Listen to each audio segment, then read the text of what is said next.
Good morning students.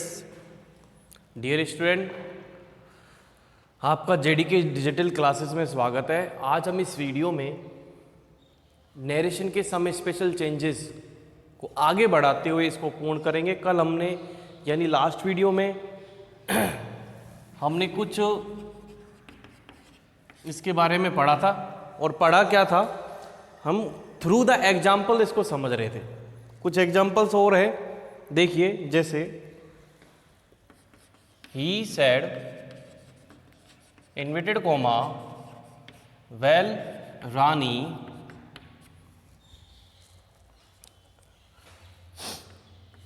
आई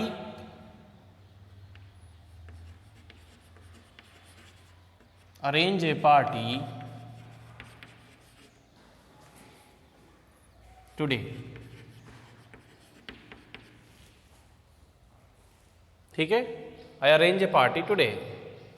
तो इसमें आपको ये वेल हट जाएगा। इसमें वेल को हटाने के बाद ही टोल्ड रानी, देखो स्टूडेंट, टोल्ड इसलिए आया क्योंकि अंदर अभी सिंपल है। डैट इसलिए आया क्योंकि सिंपल है। ही किससे बदलेगा? ही से। और फर्स्ट फॉर्म किस में बदल जाएगी? सेकंड में। ए पार्टी टुडे का क्या हो जाएगा? That day. ठीक है, उसके बाद नेक्स्ट पढ़ते हैं। Rajesh said you see I shall bring it. Rajesh said you see I shall bring it inverted comma बंद। फिर देखिए, राजेश सैड, क्योंकि अब ऑब्जेक्ट नहीं है, रिपोर्टिंग वर्ब का कोई नाम वगैरह नहीं है।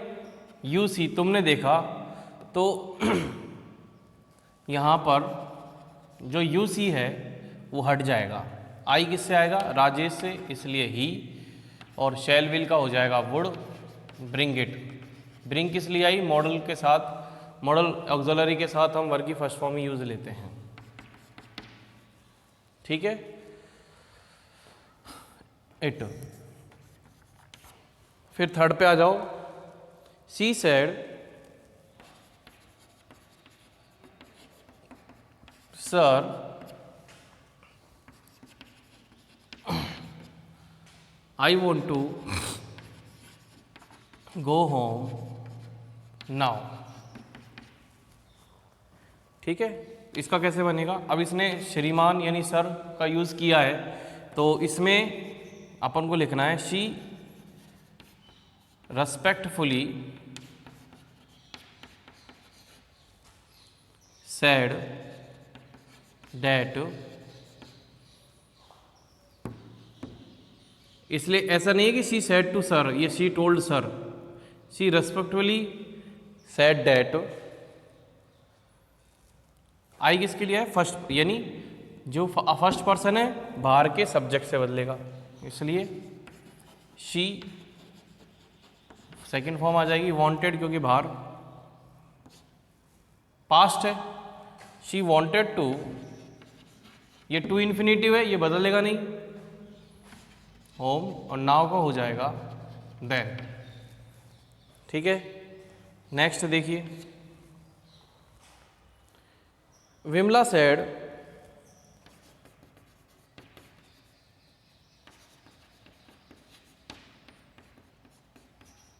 Thank you Ramesh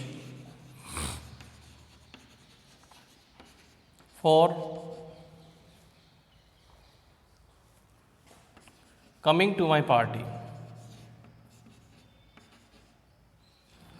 for coming to me, या टू माई हाउस, या to my party. Inverted comma बंद। इसका आंसर कैसे देंगे?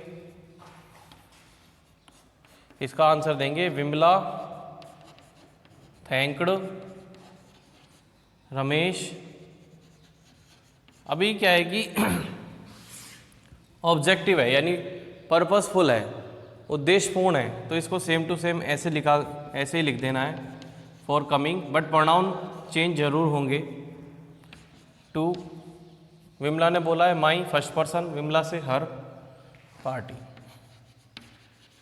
अब माई का हर कैसे हो गया, देखो विमला के लिए आएगा शी और सेकंड फॉर्म हर, और इसका थर्ड क्या आएगा हर। हमको बदलना है आई माई मी के अनुसार, तो माई का क्या हो जाएगा, हर हो जाएगा। ठीक है भाई, इसको उतार लीजिए, वीडियो पॉज करके भी उतार सकते हैं। आगे बढ़ते हैं।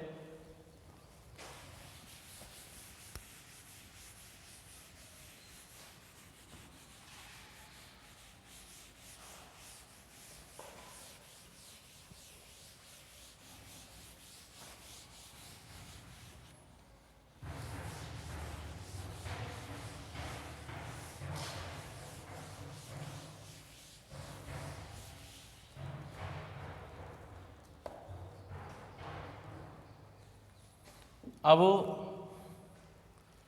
सम स्पेशल चेंजेस, बस थोड़ा सा चेंज हो जाएगा टेंस रिलेटेड एक्सेप्शन यानी अपवाद।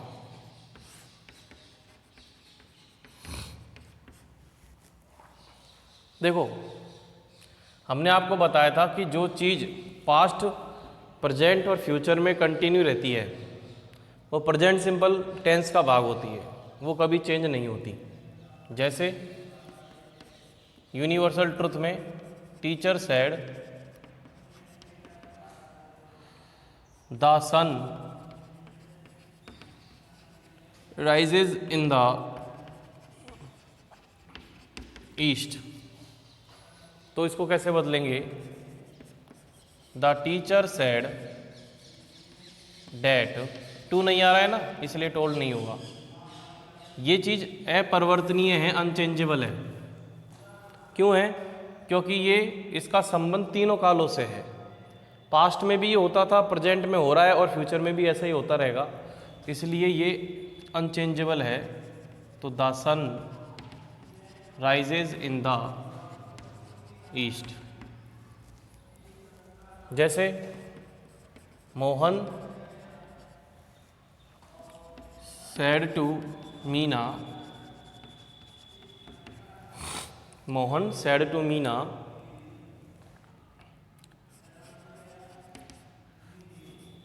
वाटर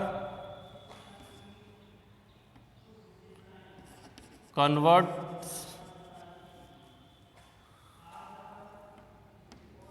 into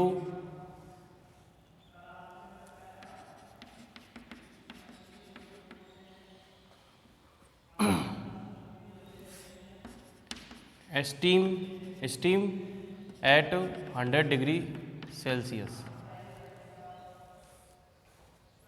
तो ये भी सत्य है, साइंटिफिक ट्रुथ है, तो इसमें भी कोई चेंजेस नहीं होगा। मगर ये है कि सेड टू का टोल्ड कर दो, मीना का मीना लिखो, वो डैट लगा दो और ये सेम टू सेम उतर जाएगा, कोई चेंजेस नहीं करना है। क्योंकि कुछ चीज़ें जो है आपके जो प्रेजेंट सिंपल टेंस के अंदर कुछ आपको बातें बताई थी, जैसे यूनिवर्सल ट्रुथ, ये भी नहीं बदलेगा। प्रोवर्ब कहावतें, ये भी नहीं बदलेगी। ठीक है, ऑथर्स स्टेटमेंट्स, ये भी नहीं बदलेंगे। ठीक है, साइंटिफिक ट्रुथ, ये भी नहीं बदलेंगे। और हैबिचुअल वर्क जो रोज़ होते हैं वो भी नहीं बदलेंगे। तो जो चीज़ें अब इन सभी का जो इससे रिलेटेड और भी, और हिस्ट्री इवेंट जैसे कि इंडिया गॉट फ्रीडम इन 1947। तो ये हिस्ट्री इवेंट्स होते हैं, ये भी नहीं बदलेंगे। कुल मिला के बात ये है कि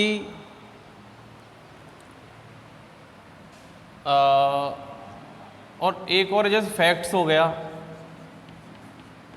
जितने भी तथ्य होते हैं अब आप इनका सीधा संबंध, ये क्या पास्ट में नहीं होते थे, इसको छोड़कर क्या ये प्रेजेंट में नहीं हो रहे, और क्या ये फ्यूचर में घटित नहीं होगा क्या? ये फैक्ट्स लगातार कंटिन्यू अपनी स्थिति में बरकरार रखते हैं, परमानेंट स्थिति होती है इनकी। इस वजह से ये बदलते नहीं है डायरेक्ट इनडायरेक्ट में। यानी रिपोर्टेड क्लॉज का ये सेंटेंस के टेंस में कोई भी गड़बड़ नहीं होगी, कोई चेंजेस नहीं होगा, same to same as it is लिखा ही जाएगा। ये बात आप अच्छी तरह से ध्यान रखें। दिख रहा होगा आपको? ठीक है, इनमें चेंजेस आप ना करें।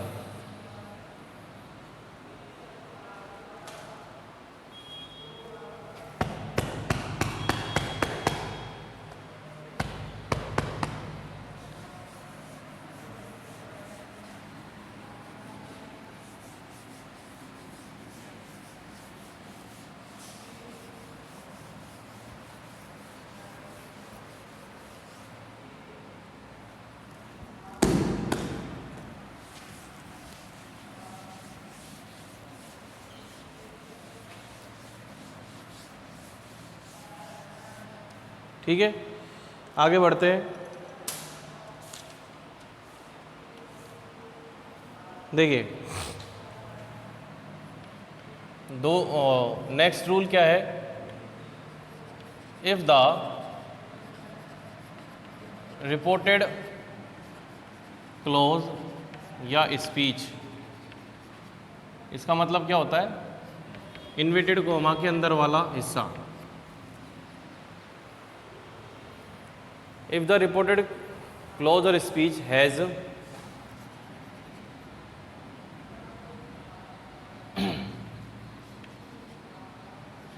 two clause,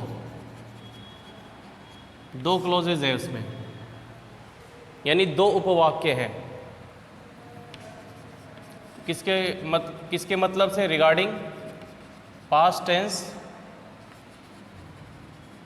ठीक है, फर्स्ट एज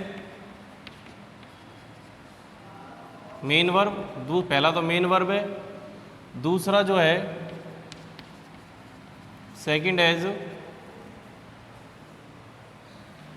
टाइम क्लॉज है, यानी समय से, टाइम से संबंधित उपवाक्य, यानी जो टाइम रिलेटेड कंजक्शन होते हैं।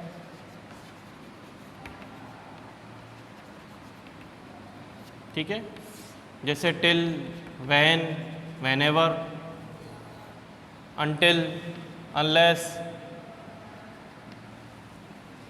ठीक है, देन किसका है? Past tense. Then past simple will be unchanged. Past simple यानी वर्ब की सेकंड फॉर्म चेंज नहीं होगी। इसको समझ लो कि यदि रिपोर्टेड स्पीच में दो उपवाक्य हैं और ये टाइम कंजक्शन से जुड़कर वर्ब की सेकंड फॉर्म बताते हैं तो अपरिवर्तनीय हैं, चेंजेस नहीं होंगे। कैसे नहीं होंगे? देखिए कि Hari said to Lakshmi inverted comma start,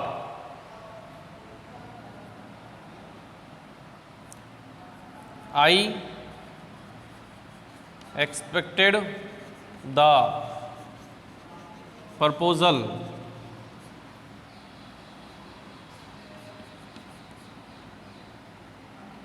till you came, यानी जब तक तुम आई मैंने प्रपोजल को एक्सेप्ट किया। ठीक है, तो इसके अंदर आपको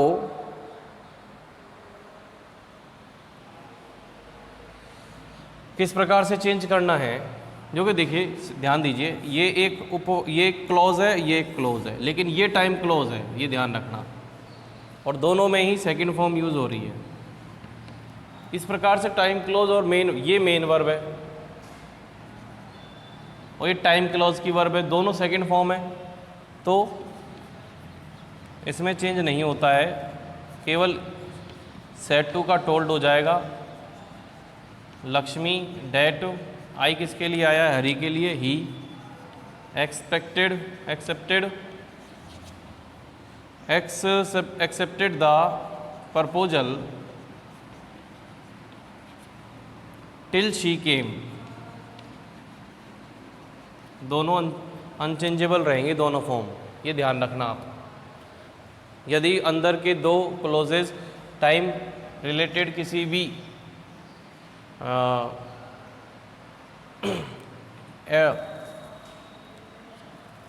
जैसे टिल है, वैन है, इनसे जुड़े हुए हैं, तो इसमें दोनों सेकंड फॉर्म होने पर कोई चेंज नहीं होगा। ठीक है, दिख रहा होगा आपको।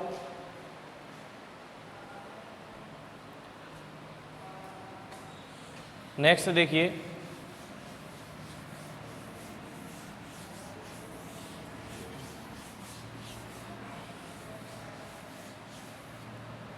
नेक्स्ट क्या होता है, इसी का ही है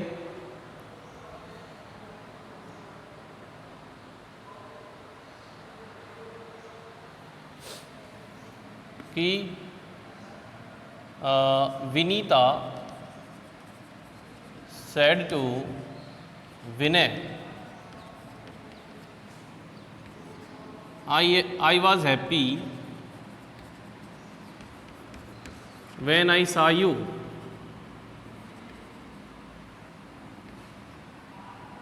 ये when you saw me, जब तुमने मुझे देखा तो मैं खुश थी। ठीक है,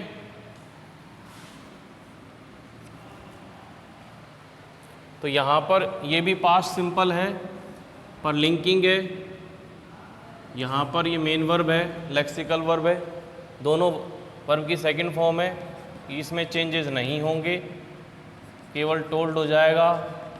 विनय इन्वर्टेड कॉमा के स्थान पर डेट, आई किससे चेंज होगा, सी से। She was happy, past simple का पास्ट सिंपल रहने दो, और वैन यू किससे चेंज हो जाएगा, आई तो हो जाएगा ही से। ठीक है, सॉरी, आई किससे हो जाएगा, विनीता से, तो यहाँ तो शी आ जाएगा, सॉरी पहले, और विनय यू ही से आ जाएगा, वैन ही सा, और इधर आ जाएगा हर। ठीक है, नेक्स्ट क्या रूल है,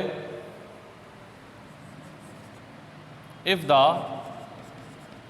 रिपोर्टेड क्लॉज या रिपोर्टिंग वर्ब, रिपोर्टेड स्पीच, यानी इन्वर्टेड कॉमा के अंदर वाला भाग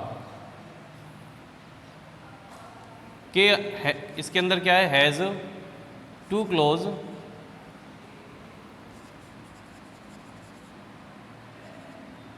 comma one has verb second form, एक में तो क्या है, वन की सेकेंड फॉर्म है, and second has was verb plus verb first form ING, then it will be changed, then it will be, या फिर then it will be changed in a main verb। तो main verb कहाँ है, इसमें change किया जाएगा, ये change नहीं होगी, टाइम क्लोज की, क्योंकि ये टाइम क्लोज की है। तो यहाँ पर लिख देंगे एक्सेप्ट किसको छोड़कर, एक्सेप्ट टाइम क्लोज वर्ब, इसकी वर्ब को छोड़कर बाकी सब चेंजेज हो जाएगा मेन वर्ब में। इसको देखेंगे किस प्रकार से कि सी सेड,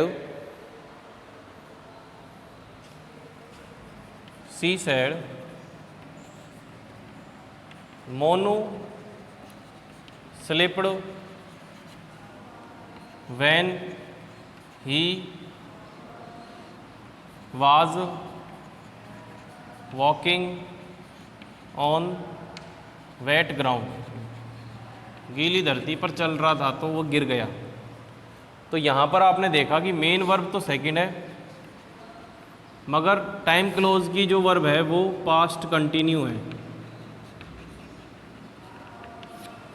तो पास्ट कंटिन्यू तो चेंज नहीं होगा, मगर इसमें मेन वर्ब में चेंज हो जाएगा।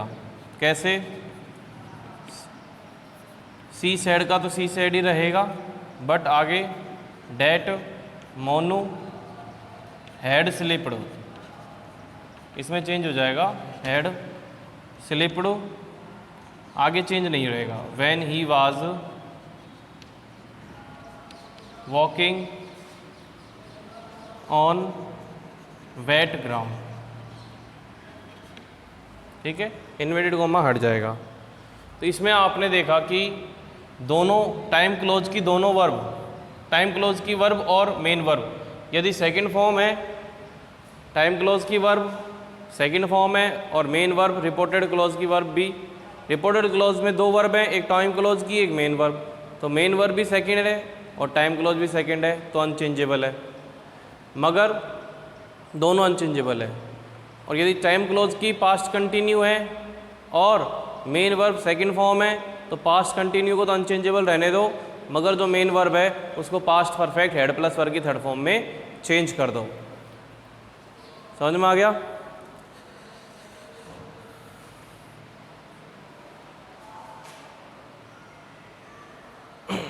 लिख लीजिए।